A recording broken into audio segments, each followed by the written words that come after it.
আপনার ধর্মটা আপনি বুঝে নেবেন না। ব্রাহ্মণের দলিলে ব্রাহ্মণই ধরা পড়েছে। ব্রাহ্মণ বলেছে যে ব্রাহ্মণকে দান করলে, ব্রাহ্মণকে সেবা দিলে, ব্রাহ্মণকে ভোজন করালে, ব্রাহ্মণকে খাওয়ালে কি হবে? স্বর্গের স্থান লাভ করতে পারবে। এই থিওরিটাই ব্রাহ্মণ বলে ব্রাহ্মণ নিজেই ধরা পড়েছে। এক ব্রাহ্মণ এক দেশ থেকে আরেক দেশে যাবে, নিমন্ত্রণ রয়েছে, সেখানে 7 দিন ধরে পুজো হবে, তাই তামতরকা বেঁধে, গাটুরি বেঁধে স্টেশনে এসে বসে আছে, ট্রেন ধরবে, একটুখানি শুয়েছে, কাত হয়ে শুয়েছে, ঘুম লেগেছে, চোরে তার গাটুরিটা নিয়ে চলেছে। চোর তার গাটুরিটা নিয়ে চলে গেছে। ব্রাহ্মণ বলতে সর্বনাশ করেছে, আমার গাটুরির মধ্যে তো অনেক জিনিস ছিল, এবার কি করে কি হবে, আমি খাবো কি? হঠাৎ করে দেখে সামনে পাহাড়ের মধ্যে একটা মন্দির আছে। ব্রাহ্মণ মশাই চিন্তা করলেন, এই মন্দিরে যদি যাই আমি, তাই একটুখানি ঠাকুরের প্রসাদ টসাদ পাবো, খেয়ে আমার জীবনটা ধন্য হবে। এমন সময় মন্দিরের মধ্যে গিয়ে উঠেছে, মন্দিরের দরজা বন্ধ হয়ে গেছে। মন্দিরের পুরোহিত বলছে যে আজকে আর হবে না, আবার সন্ধ্যার দিকে খোলা হবে, তুমি এখন যাও। ব্রাহ্মণ উপর থেকে নিচে নেমে এসে দেখে তার পায়ের স্যান্ডেল গুলো নেই, নিয়ে গেছে। তো ব্রাহ্মণ বলছে যে পুরোহিতকে দেখলেন, ঠাকুর মশাই আমার স্যান্ডেল দুটো নিয়ে গেছে, কি করে যাবো ওই পাহাড়িয়া রাস্তা? তো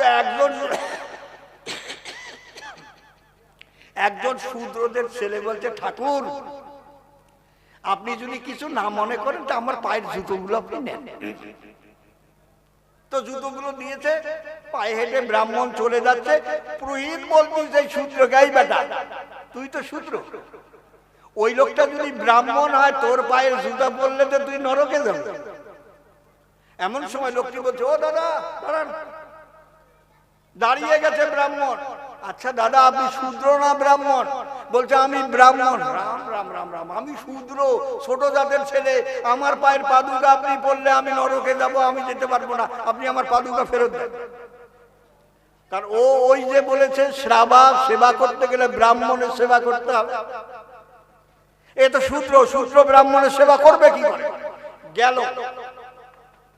ব্রাহ্মণ চিন্তায় পড়ে গেল, যাক সারাদিন না খাওয়া হাঁটতে হাঁটতে পাড়ার উপর দিয়ে যাচ্ছে, দেখে এক বাড়িতে কাঙালি ভোজ হচ্ছে।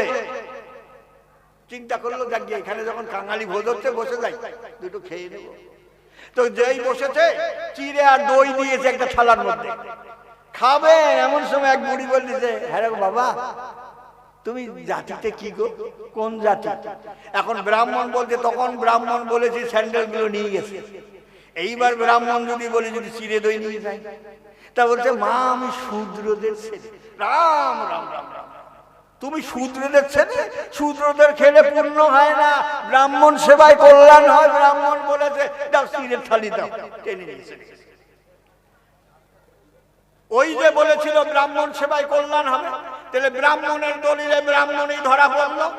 তো আমার কথা ব্রাদার ইসলাম, এমন কথা বলতে যেও না তোমার দলিলে তুমি ধরা নিজেই পড়বে। ওলামা হযরতেরা বারবার করে বলেছে, তোমার যাকাতের টাকা একটি অংশ এতিম মিসকিনেরা পাবে, মাদ্রাসা পাবে, গরিবরা পাবে, অসহায় দারিদ্র সীমার নিচের লোকেরা পাবে তোমার যাকাতের পয়সা, ফিতরার পয়সা, সদকায়ে জারিয়ার পয়সা। তো কথা হলো যে এমন কথা বলেনি যে দান তোমার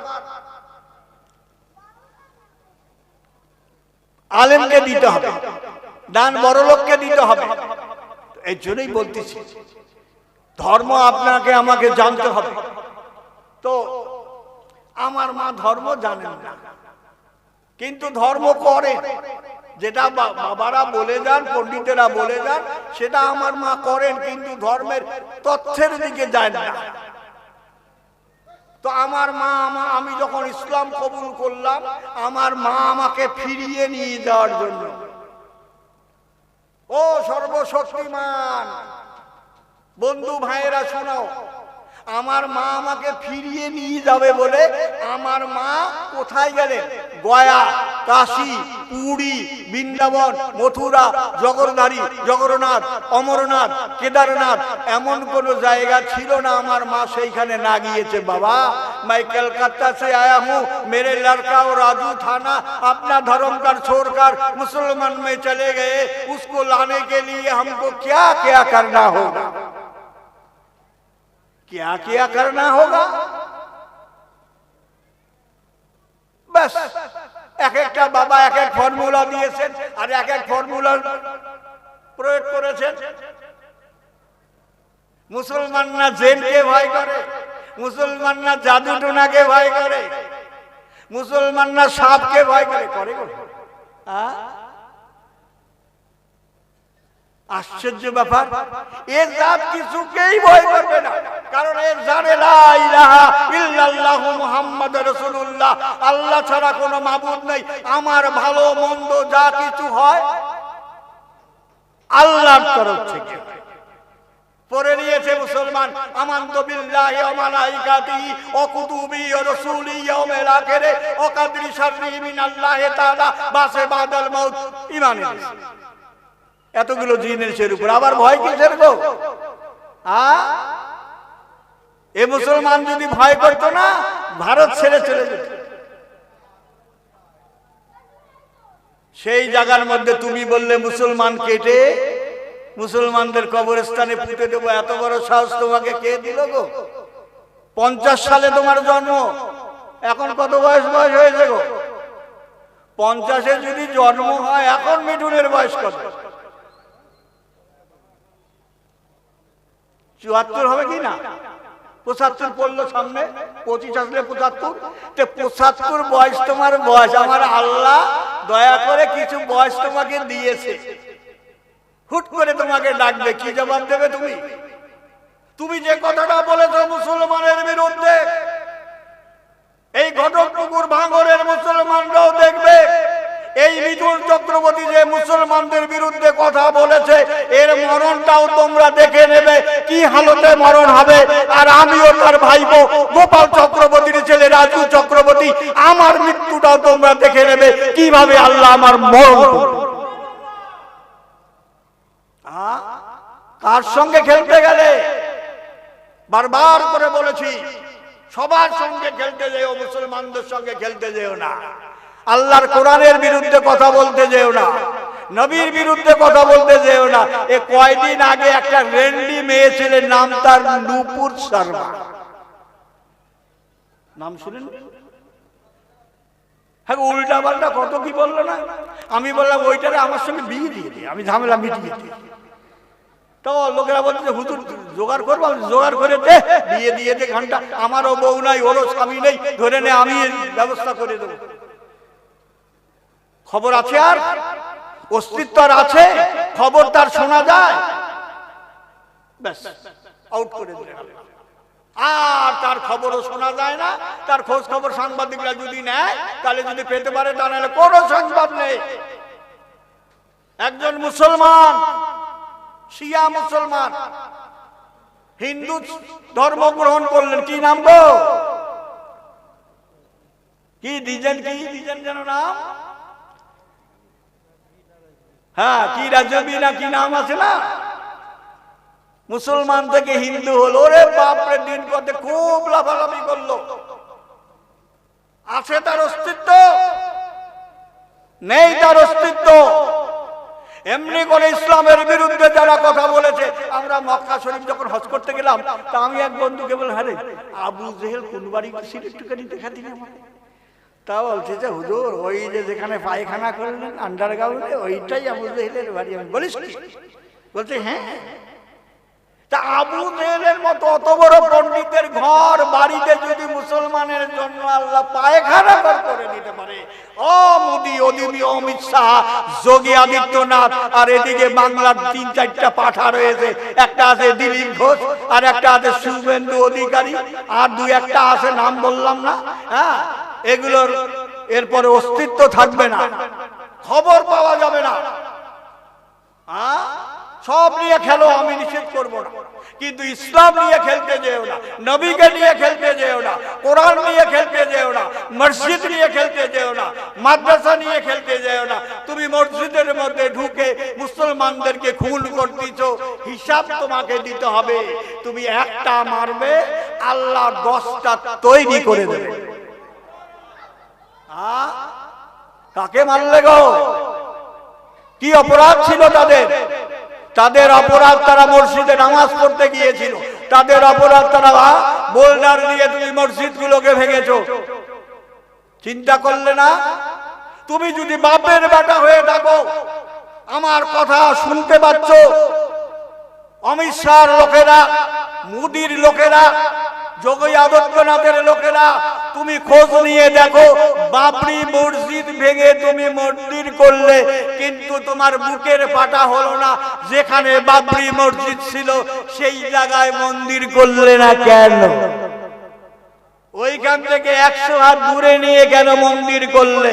তাহলে তুমি মানুষকে কি বোঝাতে, কি মেসেজ দিতে চেয়েছো? মসজিদ ভাঙলে ওই জায়গায় মন্দির হবে, এটাই তুমি আলোচনা সমাজের মধ্যে প্রচার করেছো। কিন্তু মসজিদ ভেঙে দিয়েছো, তোমার বুকের পাটা হলো না, তোমার সাহস হলো না যে তুমি সেই জায়গার মধ্যে মন্দির করো। তুমি সেইখান থেকে 100 হাত দূরে নিয়ে গিয়ে সেখানে তুমি মন্দির করলে কেন? তুমি জানো যে এটা আল্লাহর ঘর, এই জায়গায় যদি মন্দির করি, সকালে করব, বিকালে খেয়ে হিন্দুদের বোকা বানিয়ে কোটি কোটি টাকা তুমি পকেটে ভরেছো। সেই টাকাগুলো ভোটের সময় খরচা করেছো ভোট দেওয়ার জন্য। ভারতবর্ষের হিন্দুরা বোকার মতো তোমাকে অগাধ দান দিয়েছে, যেহেতু রামের মন্দির হচ্ছে। রামের মন্দির হয়ে ভারতবর্ষের মানুষের কি লাভ হয়েছে? কোটি কোটি টাকা খরচা করেছে। সেখানে না হয়েছে কোনো হাসপাতাল, না হয়েছে কোনো কলেজ, না হয়েছে কোনো স্কুল, না হয়েছে কোনো ইউনিভার্সিটি। যেগুলো হলে সমাজের জাতির কল্যাণ হবে সেইগুলো না করে, যেইগুলা করলে মানুষ নরকে যাবে, সেই কাজগুলো তুমি করে দিয়েছো। যা আমি নরকে একা জ্বলবো, সঙ্গে তোরা। হ্যাঁ, আমার নবী সাল্লাল্লাহু আলাইহি সাল্লাম, যত নবীরা এসেছেন হাসরের ময়দানে নিজেকে নিয়ে নিয়ে নিয়ে নিয়ে চিন্তা ভাবনা করবে, ইয়া নফসি ইয়া নফসি, আল্লাহ আমাদেরকে বাঁচাও, আল্লাহ আমাদেরকে বাঁচাও। বাপ চাই না, মা চাই না, ভাই চাই না, বন্ধু চাই না, কাউকে চাই না, আল্লাহ আমাদের রক্ষা করো। বিশ্বনবী সাল্লাল্লাহু আলাইহি সাল্লাম বলেছে, ইয়া আল্লাহ আমার উম্মতের কি হবে, আমার উম্মতের কি হবে? আল্লাহ, যতক্ষণ পর্যন্ত আমার উম্মত জান্নাতে যাবে না, ততক্ষণ পর্যন্ত তোমার জান্নাত আমি উদ্বোধন করব না। নবী না গেলে জান্নাত উদ্বোধন হবে কি করে? আমার নবী জান্নাতে না গেলে তো যে মুহাম্মদ সাল্লাল্লাহু আলাইহি সাল্লাম এই জাতির জন্য, এই সমাজের মানুষের জন্য, বিশ্ববাসীর জন্য মৃত্যুর আগ পর্যন্ত কেঁদে কেঁদে কেঁদে কেঁদে কেঁদে কেঁদে আল্লাহকে ডেকে ডেকে বলেছে, আল্লাহ আমি চলে যাওয়ার পরে আমার উম্মতের কি হবে? সেই নবীর উম্মতের প্রতি তুমি অত্যাচার করছো, জুলুম করছো। আল্লাহ তো ওয়াদা করেছে, বন্ধু আপনি চলে যাওয়ার পরে আপনার উম্মতের দায়িত্ব আমার। আল্লাহ বললেন আমার। যে আল্লাহ তার বান্দার দায়িত্ব নিয়েছে, সেই মুসলমানের ভয় কি করে আসে? অতএব ভাঙড়ের মুসলমান, ঘটকপুকুরের মুসলমানেরা, আসো আমরা আমাদের দিনকে মজবুত করে ধরে ভাইয়ে ভাইয়ে মিলে মোহাব্বত, বিদ্বেষ, যত জল ঝামেলা ভুলে গিয়ে আমরা আসো, বাঁচবো না বেশি দিন হবে। আল্লাহ হায়াতে রেখে সবাইকে চলে যেতে হবে। আসো, যে কয়টা দিন আল্লাহ আমাদেরকে বাঁচিয়ে রাখে, মজবুত করে ঐক্যবদ্ধ হয়ে দিনকে আগিয়ে নিয়ে গিয়ে ইসলামের বিজয় পতাকা সামনে নিয়ে গিয়ে আমাদের জিন্দগির জীবনটা আমরা আগিয়ে নিয়ে যাই। আমাদের ছেলে, আমাদের মেয়েরা আমরা তৈরি করে দিয়ে যাই। আগামীটা আমরা যদি নাও থাকি, আমার ছেলে মেয়েরা যেন হাত তুলে বলতে পারে, আল্লাহ আমার বাবা দুনিয়া ছেড়ে চলে গেছে, আমার মা দুনিয়া ছেড়ে চলে গেছে, আল্লাহ আমরা তার খেদমত করতে পারি নাই, আল্লাহ আমরা তার কোনো কাজ করতে পারি নাই। আল্লাহ আপনার নবী বলেছেন, সন্তান যদি মা বাপের জন্য দোয়া করে, সেই কবরে 40 দিনের আযাব বন্ধ হয়ে যায়। আল্লাহ আল্লাহ আমার মা বাবার কবরের আযাবকে মাফ করে দিন। তৈরি করে দিয়ে যাই। কি তৈরি করলাম? এখন বর্তমান আমাদের মুসলমানদের একটা ফ্যাশন বেরিয়েছে, বোরখা, মুখ ঢাকা, হাত খোলা, পা খোলা। এটা বোরখা নয়, এটা বোরখা নয়। মুখ আপনি খুলতে পারবেন, কারণ বসত মুফাসসিরগণেরা বলেছে মুখ খোলা যাবে, হাত আর পা খোলা যাবে না। এই মুসলমানের নারীরা, আমি রাজু চক্রবর্তী বলে যাচ্ছি, বোরখার যদি সম্মান ইজ্জত যদি দিতে চাও, আগামী কাল থেকে হাতে মোজা পায়ে মোজা লাগিয়ে নেবে। বোরখার নেকিগুলো তোমার আমলনামায় চলে যাবে, তোমার বাবার আমলনামায় চলে যাবে, তোমার মায়ের আমলনামায় চলে যাবে। তুমি যদি এইভাবে বোরখা পরে চলতে পারো, তাহলে পরো, না পরো ন্যাংটাই ভালো।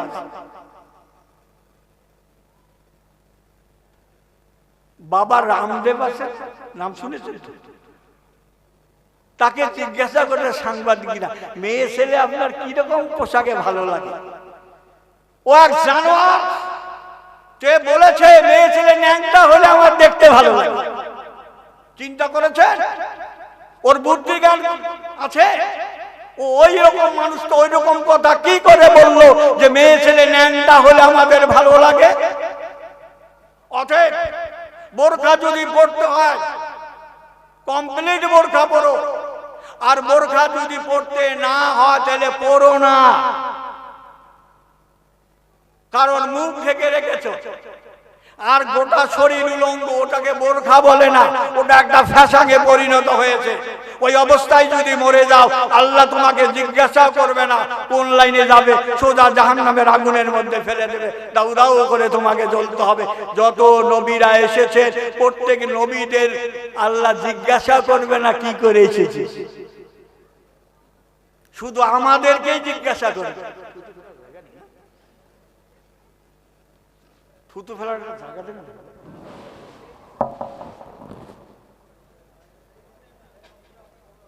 পানি টানি দাও, কিচ্ছু দেয়নি, ছেলেগুলো গেল পানি ওঠে।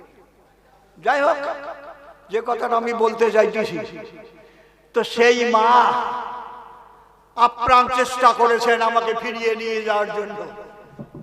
কি করেছেন? কিচ্ছু করতে পারেনি। ও মুসলমান, তুমি যদি ঈমানের মজবুত থাকো, ঈমান যদি শক্ত করে ধরে রাখতে পারো, কালেমা লা ইলাহা ইল্লাল্লাহর মানে যদি ভালো করে বুঝতে পারো, তোমাকে নড়াতে পারে এমন ক্ষমতা আল্লাহ পৃথিবীর বুকে তৈরি করে। আমার বাপ চাচারা আমাকে মেরে ফেলার জন্য কম ষড়যন্ত্র করেনি, কম চক্রান্ত করেনি, এখনো করে যাচ্ছে। আমি জানি আল্লাহ আমার সহায় আছে। আল্লাহ যদি আমাকে বেজ্জতি করে, কে আটকাবে? এর জন্যই বলছি, বাপ আসেন আল্লাহর উপরে তোয়াক্কাল করে জিন্দেগির আখিরাতের ভালাই আমরা বেছে নেই, দ্বীনের খেদমত করি, দ্বীনকে মজবুত করে ধরে রাখি। হ্যাঁ, নামাজ আল্লাহর জন্য পড়ব, আল্লাহকে সন্তুষ্ট করার জন্য, আল্লাহকে রাজি করার জন্য। আর মনের কথাগুলো আল্লাহকে বলবো। একটু দরুদ শরীফ পড়ি। আল্লাহুম্মা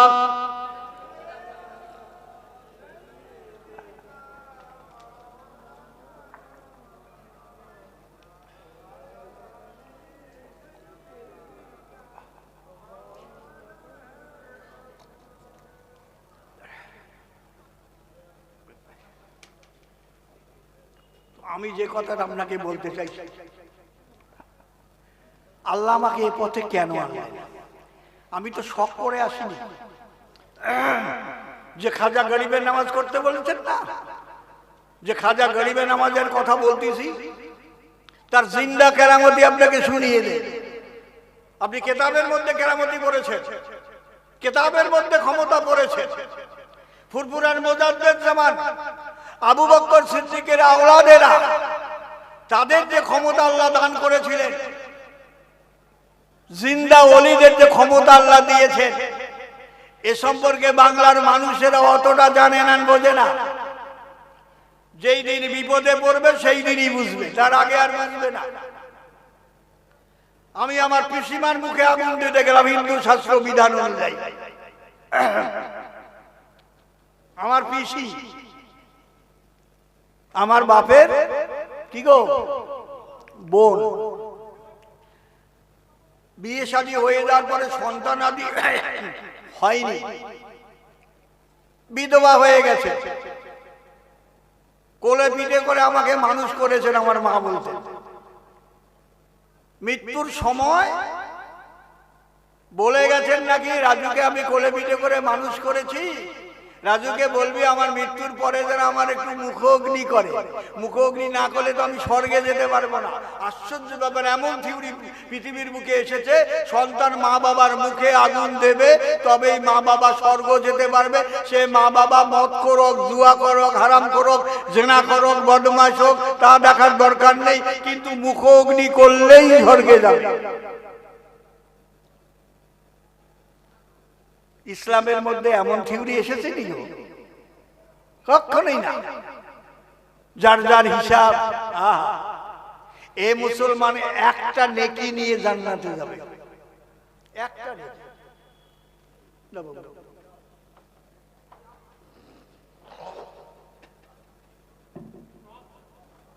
একটা নেকি নিয়ে জান্নাতে যাবে মুসলমান।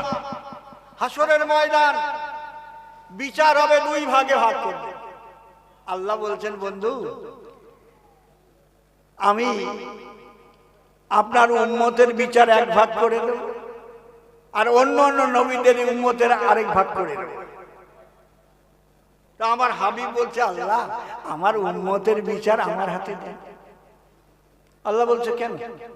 বলছে, আমার উম্মতের বিচার যদি আপনি আমার হাতে দেন, আমার গুনাহগার উম্মতকে আমি জান্নাতে দিয়ে দেব।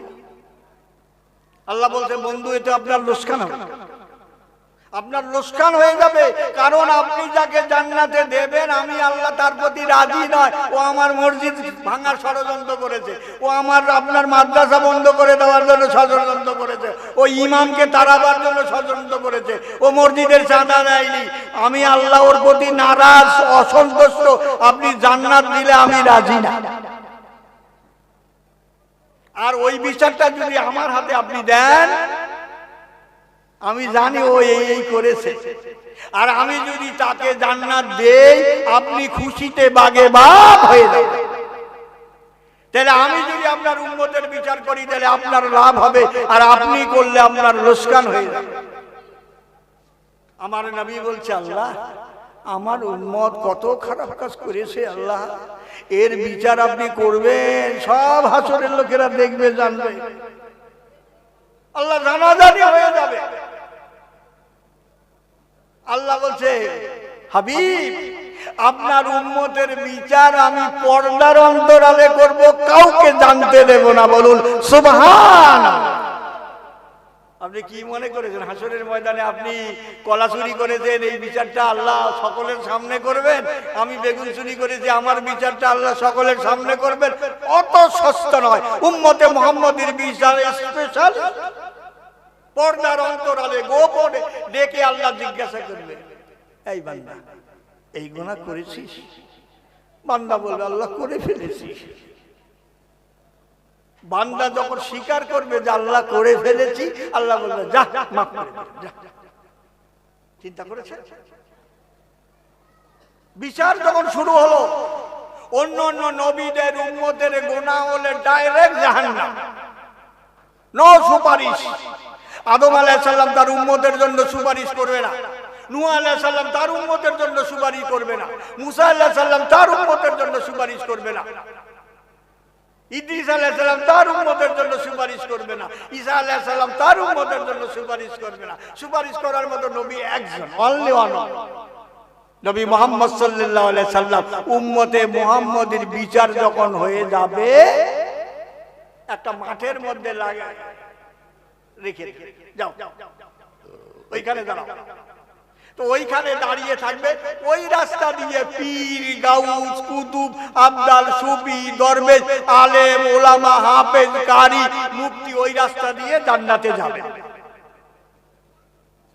যাচ্ছেন, এরা কিন্তু দেখতে পাবে। আল্লাহ বলবে, এই বান্দা ওই যে লোকটা যাচ্ছে তাকে চেনো? হ্যাঁ, আল্লাহ আমাদের মসজিদের ইমাম ছিল, সে যদি তোমাকে চেনে তো তার সঙ্গে তুমিও জান্নাতে চলে যাবে। যাও, ওই জান্নাতে ওই জাহান্নামী বান্দাটা গিয়ে মাওলানা সাহেব কেরম করে হাত ধরে, মাওলানা সাহেব ভালো আছেন? আমি সে অমুক, এই বাজারে ফলের দোকান আমার ছিল, সে মাঝে মাঝে আপনাকে ফল টল দিতাম, এক জায়গায় বসে খেতাম, নামাজ পড়তাম আপনার মসজিদে গিয়ে, মনে আছে? তো মাওলানা সাহেব বলবে হ্যাঁ হ্যাঁ মনে আছে, সে তুমি ফল টল দিয়েছিলে, আমাকে ভালোবাসতে মহব্বত করবে। আল্লাহ বলবে মাওলানা সাহেব যখন চিনতে পেরেছে তুমিও আজ মাওলানা সাহেবের সঙ্গে, হাফেজের সঙ্গে, আল্লাহর ওলির সঙ্গে, কুতুবের সঙ্গে যাও, তুমি জান্নাতে চলে যাও। চিন্তা করেছেন? এত বড় দরজা উম্মত মুহাম্মদীকে আল্লাহ হাসরের ময়দানে দান করবেন। তো যে কথাটা আমি আপনাকে বলতে চাইতেছি, আজ তো কোন জায়গায় বলেছিলাম মনে আছে কি? কোন জায়গায়? পিসির কথা বলছিলাম। এখন হিন্দু শাস্ত্র বিধান অনুযায়ী মুখ অগ্নি করতেই হবে। মিঠুনের বাপ মরে গেল এই লকডাউনে, বসন্ত কুমার চক্রবর্তী মারা গেলেন কলকাতায়, মুখ অগ্নি করতে পারেননি, আসতে পারেননি। তো বড় ছেলে মিমোটা কলকাতায় ছিল, মিমোটা মুখ অগ্নি দিয়ে দাদুর সদ্গতি করে চলে যেতে হলো। তাহলে তুমি এমন ছেলে, ধর্মশাস্ত্রের মধ্যে নাতির কথা বলা হয়নি, পোতার কথা বলা হয়নি, পুত্রের কথা বলা হয়েছে। আপনি কোরআনের মধ্যে দেখেন, হ্যাঁ, আল্লাহর নবী মেয়েদের সম্পর্কে বলেছে, নারীদের সম্পর্কে বলেছে, যে নারী যার 3টা মেয়ে সেইভাবে সুন্দরভাবে লালন পালন করে যদি বিয়ে দিয়ে আসতে পারে, সেই মেয়ের বাবা মা, আমি যে জান্নাতে থাকবো সেই পাশাপাশি জান্নাতে তার বাবা মা থাকবে। আল্লাহর নবী বললেন, কিন্তু ছেলের কথা বলে। তো হিন্দু শাস্ত্র ধর্মের মধ্যে বললেন পুত্র সন্তানকে মুখোগ্নি করতে হবে। এইবার ধরে নিন যার পুত্র নেই তাকে পুত্র বানাতে হবে, ভাইপো হোক, বোনের ছেলে হোক, কাউকে না কাউকে দিয়ে মুখ অগ্নি করতে হবে। এই আমার যখন হিন্দু ধর্মের বিয়ে হয় না, তো আমার 36 গুণের মধ্যে 34 গুণ না 35 গুণ পেয়েছে। আর আমার স্ত্রী যার সঙ্গে আমার বিয়ে হলো তার 14 না 15টা গুণ পেয়েছেন, বাকি গুণগুলো দোষে ভরা। এখন ব্রাহ্মণ বলছে হবে না, ছেলের কুণ্ডি আর মেয়ের কুণ্ডি মিলছে না, বিয়ে হবে। ও তো আমার সাধারণত মানুষের গেল। আপনাদের সুপারস্টার অমিতাভ বচ্চনের ছেলে অভিষেক বচ্চন আর ঐশী রায়, নাকি ঐশ্বর্যী রায়, তার 10 গুণে ধরা পড়ল অভিষেকের কুণ্ডি ভালো নয়। পণ্ডিতেরা বলে দিলেন বিয়ে ভেঙে গেল, হবে না।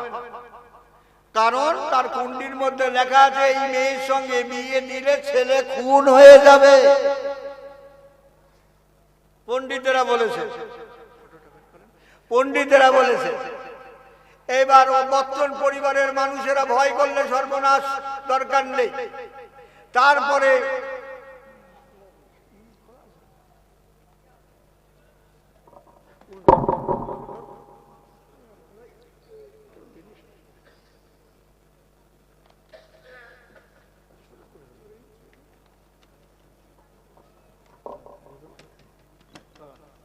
তো বিয়ে ভেঙে গেল। কিছুদিন পরে পণ্ডিত বলতেছে বিয়েটা হতে পারে, ঐশ্বর্যী রায়ের নিম গাছের সঙ্গে বিয়ে দিতে হবে, তারপরে অভিষেকের সঙ্গে বিয়ে দিলে দোষটা কেটে যাবে। হ্যাঁ, শুয়োরের মাংস হালাল না হারাম? হারাম। একে ঘুরাইয়ে ফিরিয়ে হালাল করা যাবে? তা হারাম হারাম, একে হালাল করা যাবে না। তো যেটা হবে না, ছেলেটা খুন হয়ে যাবে, সেটা আবার ঘুরিয়ে ফিরিয়ে দোষ ত্রুটি কেটে কি করে কি করলো?